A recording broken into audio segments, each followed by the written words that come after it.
নমস্কার, জয় শ্রী গণেশ। স্বাগতম আপনাদের প্রত্যেককে।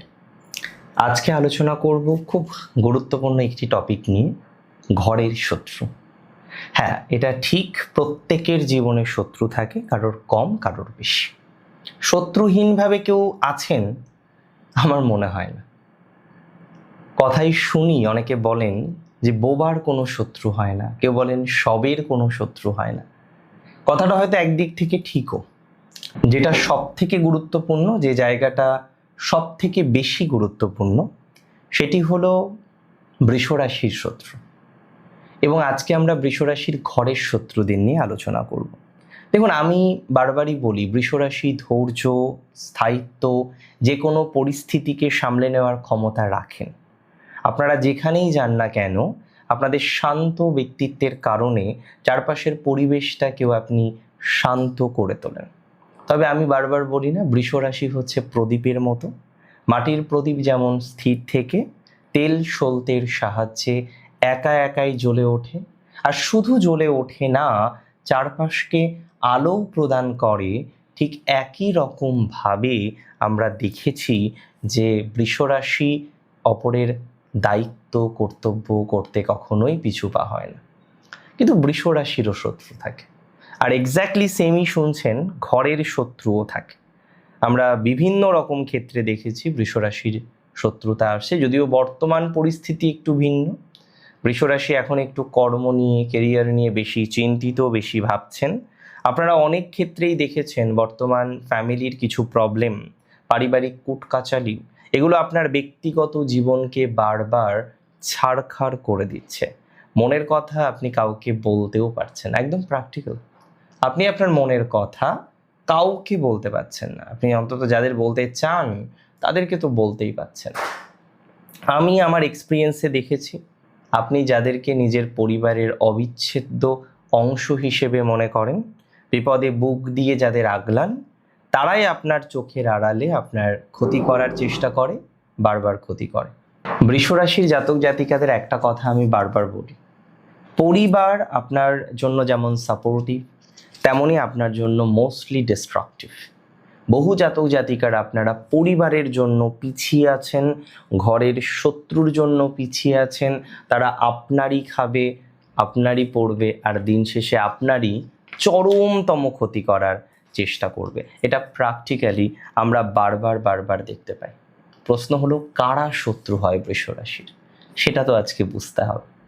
দেখুন, প্রথমত আমি বলে দিই, বৃষরাশির জাতক জাতিকাদের ম্যাক্সিমাম ক্ষেত্রে আমি দেখেছি কিছু শত্রু তারা কিন্তু ডেফিনেটলি পায়, এবং সেই শত্রুর মধ্যে কিছু গুরুজন, এবং যাদের সাথে হয়তো একটু বেশি ভালো সম্পর্ক বলে আপনি মনে করেন, সেই গুরুজনরাই কিন্তু দিন শেষে আপনার সাথে চরম শত্রুতা করার চেষ্টা করে।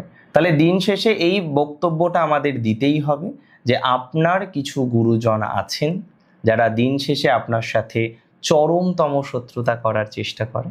আপনার কিছু গুরুজন আছেন তারা দিন শেষে শত্রুতা করে এবং পরিবারের মধ্যে থাকে। আমি এমনও দেখেছি যে আপনার আশ্রিত কোনো ব্যক্তি, তিনি হয়তো আপনার আশ্রয়ে আছেন বা আপনার পিতার আশ্রয়ে আছেন, কিন্তু দিন শেষে বারবার আপনাকে ক্ষতি করার চেষ্টা করা, তার নিজের ক্ষুদ্র স্বার্থের জন্য আপনাকে বড় রকমের ঝামেলার মধ্যে ফেলার চেষ্টা করা, এটা কিন্তু তাদের মধ্যে বারবার দেখা যায়। এটা আপনি একাধিকবার দেখতে পারবেন। এবং আমি বলে দিই, এই গুরুজনদের মধ্যে হতে পারে আপনার কোনো দিদি বা আপনার কোনো দাদা, বিশেষ করে বিপরীত লিঙ্গের কোনো ব্যক্তিবর্গ, সে চরমতম হিংসা করতে পারে। তবে কিভাবে চিনবেন এই মানুষগুলো যে থাকলেই তারা শত্রুতা করবে এমন তো নয়, কিন্তু এই মানুষগুলি আদতেও শত্রুতা করে কিনা কিভাবে বুঝবেন সেটাও আপনাদের আমি বলবো। তবে এটুকু বলে দিই, নিজের কিছু স্বজন, যেমন হতে পারে কাকিমা, জেঠিমা, মামিমা বা এরকম কোনো ব্যক্তি, যে স্বজন কিন্তু নিজের রক্তের নয়, এরকম কোনো স্বজন, সেও তো স্বজন, এখন তো নিজের রক্তের না হলেও একই গোত্রের অন্তর্ভুক্ত, এরকম কোনো ব্যক্তিবর্গ বৃষরাশির ক্ষেত্রে বীভৎস পরিমাণে ক্ষতি করতে পারে। এবং আমি একাধিকবার দেখেছি, এটা আমার ব্যক্তিগত এক্সপিরিয়েন্স, যে বৃষরাশির জাতক জাতিকাদের এরকম কোনো স্বজন কিন্তু চরম শত্রুতা করতে পারে। তার মানে বুঝতে পারছেন বৈরিতা কারা করছে, কোথা থেকে আসছে, এগুলো রিয়েলাইজ করতে হবে। এবং ডেফিনেটলি আমি তো এটাও আপনাদের বলার চেষ্টা করব যে কীভাবে, how you can manage this, কীভাবে আপনি এটাকে নিয়ন্ত্রণ করবেন। তবে আপনার দীর্ঘদিনের বিশ্বস্ত কোনো বন্ধু, যে আপনার সাথে আজকে দাঁড়িয়ে হয়তো বাড়ির ভাইয়ের মতো, আজকে দাঁড়িয়ে হয়তো সিবলিংসের মতো, অ্যাকচুয়ালি ষষ্ঠ তো শুক্রের। তাই এমন কোনো মানুষ যে আপনার সাথে তার সম্পর্কটা একটু বেশি ভালো, এমন কোনো মানুষ যার সাথে আপনার মানে হয় না একটু বেশি ভালো বন্ধুত্বপূর্ণ সম্পর্ক, তাহলে এরকম কোনো শত্রু যে আপনার বন্ধু, একটা সময় আপনার গুড ফ্রেন্ড ছিল, আজকে দাঁড়িয়ে কিন্তু সে আপনার গুড ফ্রেন্ড নয়। একটা সময় আপনার খুব ভালো বন্ধু ছিল, আজকে দাঁড়িয়ে সে কিন্তু আপনার সাথে খুব একটা ভালো সম্পর্ক রাখে না। সুতরাং আমি মনে করি এরকম কোনো ব্যক্তিবর্গ যে আপনার বন্ধু, কিন্তু ওই যে বললাম এখন ঘরোয়া বন্ধু হয়ে গেছে, এখন বাড়ির মানুষের মতো হয়ে গেছে, এখন নিজের মানুষের মতো হয়ে গেছে, সুতরাং এরকম কোনো মানুষ সে কিন্তু আপনার সাথে চরম বৈরিতা তৈরি করতে পারে। আপনি বুঝতেই পারবেন না প্রথম প্রথম, কিন্তু একটা টাইমে গিয়ে চরম বৈরিতা আপনার সাথে তৈরি করবে এবং ক্ষতি করার চেষ্টা করবে, যত রকমভাবে ক্ষতি করতে পারে। প্র্যাকটিক্যালি তারা করেও এরকমভাবেই ক্ষতি। আমার বলতে খারাপ লাগে, দেখুন এটা হয়তো অনেকেই ভাববেন দাদা এই কি ধরনের কথা, এটা কখনো হতে পারে, বাট বৃষ রাশির সব থেকে প্রিয় গুরুজনের থেকেও শত্রুতা আসে। আমি হয়তো এর থেকে বেশি ক্লারিফাই করতে পারবো না বা করব না, বাট অনেক ক্ষেত্রেই আমি দেখেছি। সেক্ষেত্রে হয়তো অন্য সন্তানের ভালোর জন্য, আর একটা সন্তানের ভালোর জন্য একটা সন্তানকে স্যাক্রিফাইস করা, আর দুটো সন্তানকে ভালো রাখার জন্য একটা সন্তানের উপর বেশি দায়িত্ব কর্তব্যটা দিয়ে দেওয়া। এবং হয়তো আমার সাথে অনেকে একমত হবেন, যদিও এটা আমি সরাসরি বলতে চাইছিলাম না, যদিও সরাসরি বলিও নি, তবে এটা অনেকটাই শিওর বা এই শিওরিটিটা রাখা যায়, এরকম কিছু শত্রু আপনার জীবন চক্রে আসে। তবে বৃষ রাশির জাতক জাতিকাদের ইনলজের মধ্যে শত্রু থাকবে না এটা হতেই পারে না।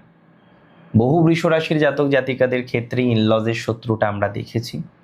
বহু বৃষ রাশির জাতক জাতিকাদের ইনলজ থেকে শত্রুতা আসে, ইনলজ থেকে জটিলতা আসে, and it is very practical.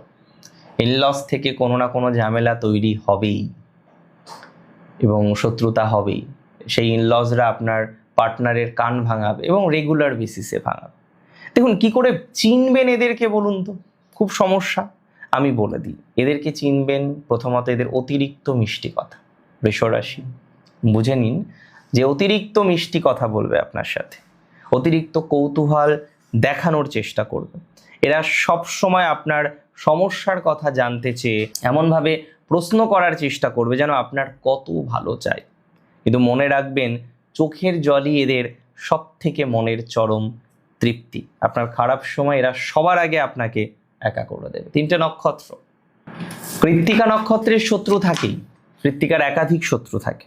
তবে আমি বলে দিই, আপনার ঘরের শত্রু মূলত জ্যাঠামশাই হতে পারে, পিতৃস্থানীয় কোনো পুরুষ হতে পারে, এমন কোনো মানুষ হতে পারে।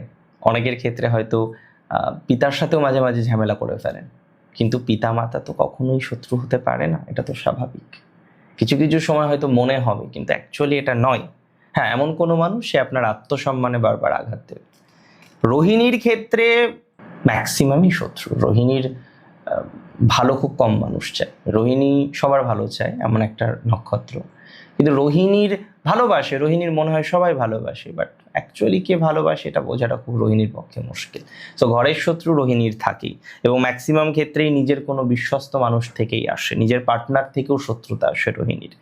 মৃগশিরার ক্ষেত্রে বড় কোনো বোন বা দিদি, শ্বশুরবাড়ির কোনো ইনলজ, ননদ, শ্যালক বা শাশুড়ি আপনার দাম্পত্য জীবনে তীব্র অশান্তি এরা কিন্তু নিয়ে আসে। কীভাবে মেনটেন করবেন দেখুন, দুটো টিপস দেব। সূর্য অর্ঘ্য রেগুলার দিতে হবে এবং মা বগলার মন্ত্র জপ করতে পারেন রেগুলার বেসিস। তবে বীজ মন্ত্র জপ করার আগে কারোর অনুমতি নিয়ে জপ করবেন, ভালো হবে তাতে। যদি সম্ভবই না হয় অনুমতি নেওয়া, ভগবান শিবকে মানসগুরু কল্পনা করে, মানসগুরু মেনে বা আপনার ইষ্টকে মানসগুরু মেনে আপনি মন্ত্র শুরু করতে পারেন। ভালো থাকুন আপনারা প্রত্যেকে। জয় শ্রী গণেশ।